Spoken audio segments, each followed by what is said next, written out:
What is when you hear a no, what do you think next in a negotiation? Well, I always hear no's that I want to hear. You hear the no, you set it up. Yeah. So is it asking for something so extreme first?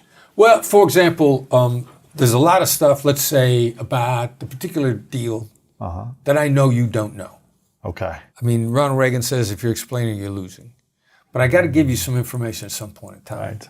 which is explanation. So I'll say something like, all right, here's what I think you're up against. Here's what I think the challenges are that you face. Are you against me sharing some ideas with you? No. Right. Now, I've just teed up, you got no problem with that. Now, I can't, if I got 15 things I got to share with you, I probably only get away with 3. Mm-hmm. Because each one is a lot. It's good information, you got to absorb it, I got to let you think about it. We got to go in small doses. But I will always, our CDA, call to action, call to next step, however we close out, we always close out with a no. You know, me, the Black Swan team, Really? Everybody that we coach, always close out, are you against doing this? Are you against me sharing some ideas? Does this look stupid to you? Is this a ridiculous idea? Like, you can turn any one of your yes questions into a no question, which is a 10 yes. times more valuable. Really? Because I've heard in the past from people that says, you want to get people saying yes, yes, yes, leading into the close, to a sale, to whatever, right? It's like getting them saying yes. Right. But I'm hearing you get them to say no. Right. Why is no more powerful than yes? I think that what you're referring to is called the yes momentum. And I think that has been so overused. Yeah. And not only overused, but it's also been, they've been flim-flammed, they've been bamboozled. They've been conned by that 2 or 3 times. They're yes battered. And then your problem is, They feel like it's a trick or something or some strategy. You're not a trickster, but you're engaging in the same methodology that the trickster used. Interesting. The African phrase, when you're bitten by a snake, you're afraid of ropes. Yeah.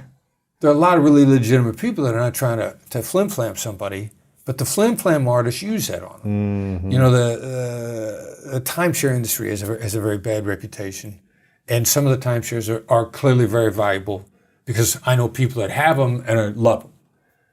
Simultaneously, there are a lot of people out there that are hustling and conning people, and there's a whole industry that we've coached some of these people on getting people out of timeshares because they got them on a yes momentum. Now they got a timeshare that's going to bankrupt them.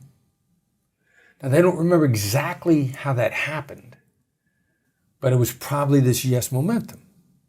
So that they weren't conscious of it, but as soon as they hear it again, even from a close, trusted friend, they got burned and they got an instinctively negative reaction to the yes momentum. Interesting.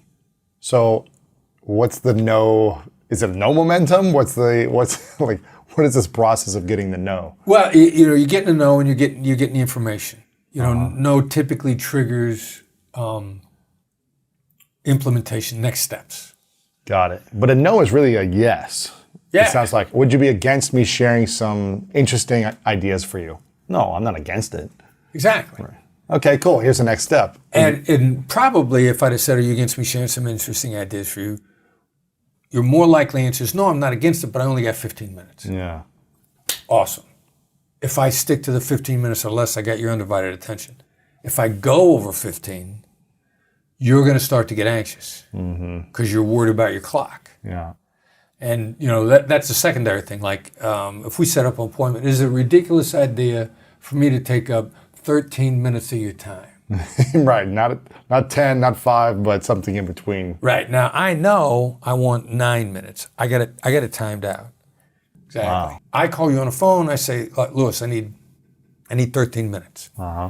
You give me 15 because you ain't got 13 on your calendar. I get done at 9, and I'm like, time. okay. Yeah. And you're sitting there like, holy cow. You just gave me back time in my day. Everybody else is taking it away. Now you love me. Next time I call, you're picking that phone right up. He's not going to waste my time. So I like these questions to get, would you be against me doing this? What's another way you could say a no question? It's usually like, is it a ridiculous idea? Are you against? Our phone calls start with, is now a bad time to talk? Instead of, have you got a few minutes? Right. Because, people feel safe when they say no. They feel safe. You feel Why safe. is that? Yeah, that's, I probably because we get flim-flammed over yes. And we've been flim-flammed so many times that no gives an automatic feeling of protection.